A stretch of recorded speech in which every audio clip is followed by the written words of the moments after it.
when we get a flash of insight, when we spiritually awaken, when we begin to get this sense of that I am greater than this mind, than this body, than this emotional, egoic nature.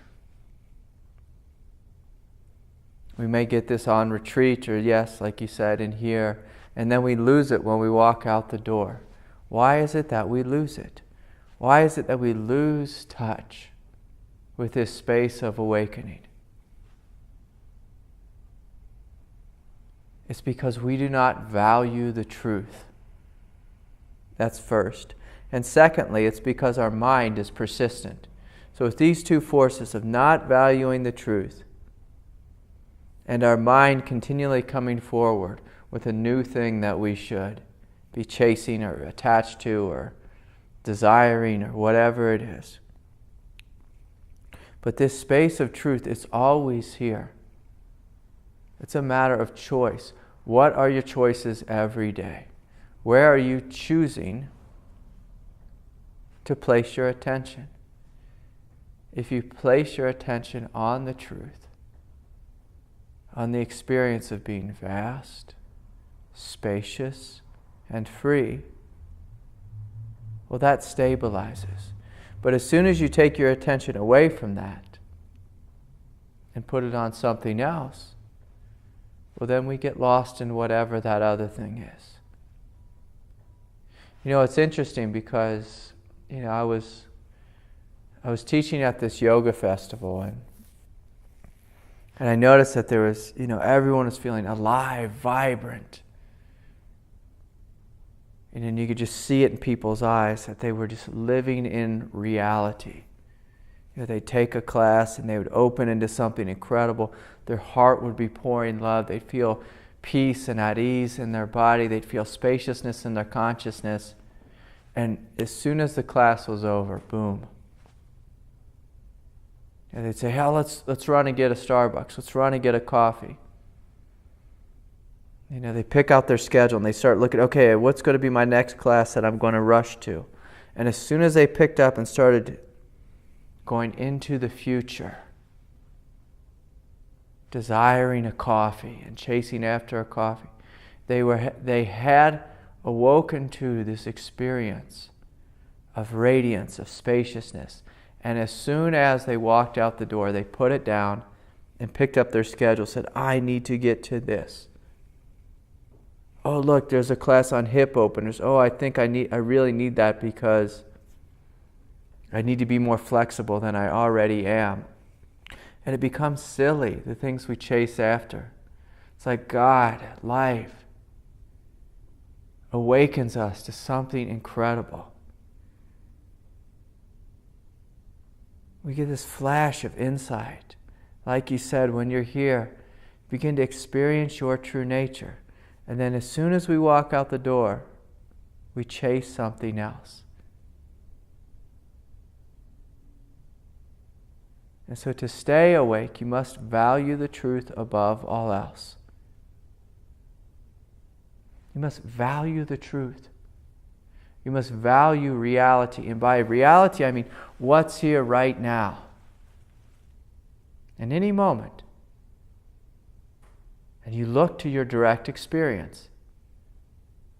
It's spacious. It's silent.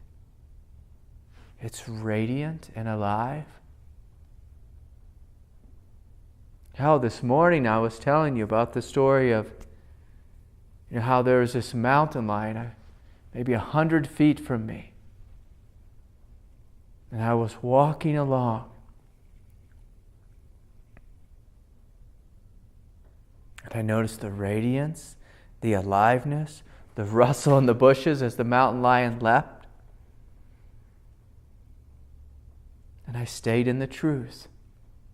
The truth was to leave the scene. But I didn't go into fear. I didn't go into panic. I didn't go into dread. I just followed the truth. The truth saw the situation.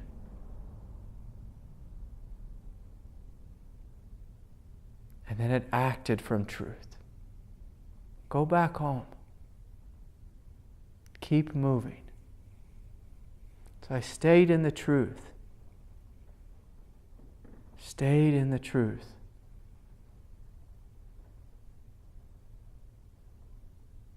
So instead of coming to satsang and just opening to this grace, opening to this presence of the truth of what you are, and then leaving it as soon as we walk out the door, can you stay in the truth? Can you value the truth?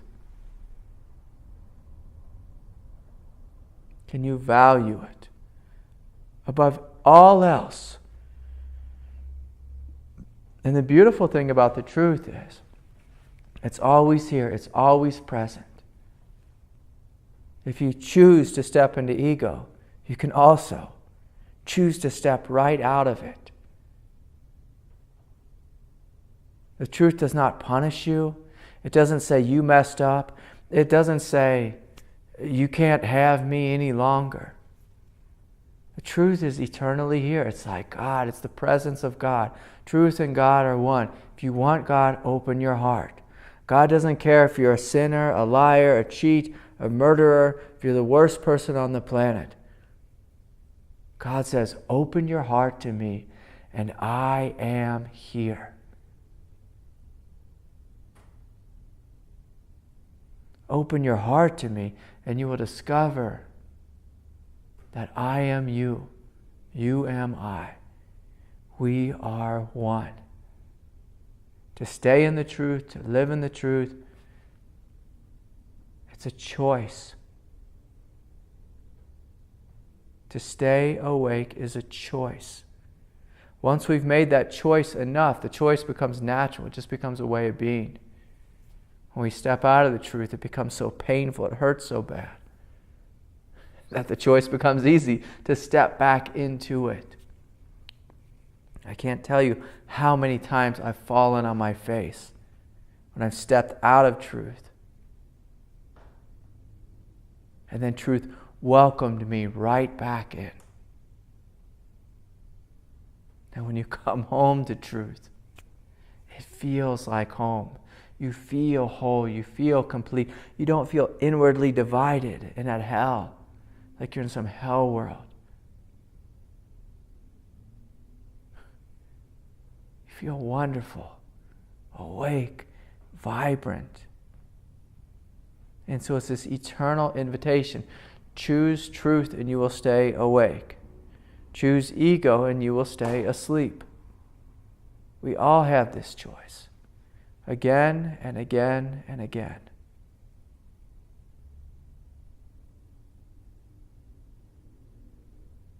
You'll even find some of the greatest masters on the planet.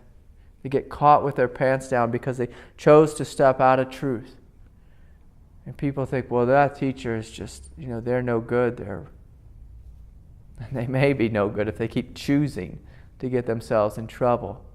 But if they step back into truth and live from truth, we don't need to crucify them.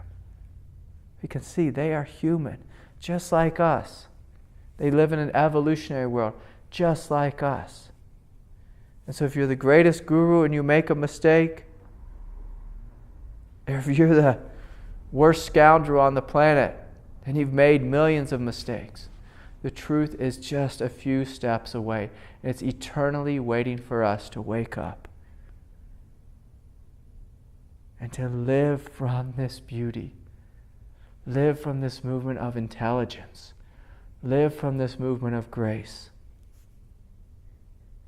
One of the things I love about the Christian tradition is so often they show there's these examples of individuals who are hardened criminals, who are abusive individuals, and they woke up to the truth and changed their life right away and stood in that truth. And when they fell, they picked up the truth again and lived from this place of peace, of love, of beauty. So all of us have this choice. All of us have this opportunity. And from this place, we see the love of God. who's eternally welcoming us home, welcoming us into her arms. Come home. Rediscover your beauty. Rediscover your strength. Rediscover that which you are. So yes, thank you. Thank you.